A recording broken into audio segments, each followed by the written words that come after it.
ఏపీని స్వర్ణాంధ్రగా స్వచ్ఛాంధ్రగా సాధించేందుకు కృషి చేస్తామన్నారు స్వచ్ఛాంధ్ర కార్పొరేషన్ చైర్మన్ పట్టాభిరామ్. స్వచ్ఛాంధ్ర కార్యక్రమాన్ని ఉద్యమంగా తీసుకువెళ్తామని, ఇందుకోసం సైనికుల్లా పనిచేస్తామన్నారు.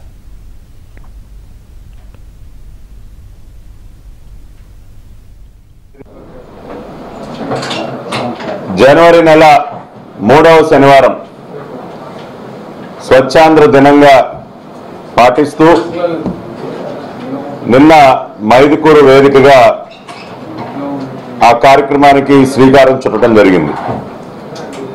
దేశంలో మరే ఇతర రాష్ట్రంలో కూడా ప్రతి నెల ఒక రోజుని పూర్తిగా స్వచ్ఛత కోసం కేటాయిస్తూ ఏ ప్రభుత్వం కూడా పనిచేయట్లేదు. 4,74,417 మంది మరి ఆ ప్రమాణం చేయటం జరిగింది, ప్లెడ్జ్ తీసుకోవడం జరిగింది. ఇది ఒక ప్రారంభం మాత్రమే. 4,74,000 మందితో మొదలైనటువంటి ఈ స్వచ్ఛాంధ్ర ఉద్యమం రాబోయే రోజుల్లో లక్షలాదిగా పెరిగి కోట్లకి చేరుకున్నా కూడా మనం ఆశ్చర్యపోవక్కర్లేదు.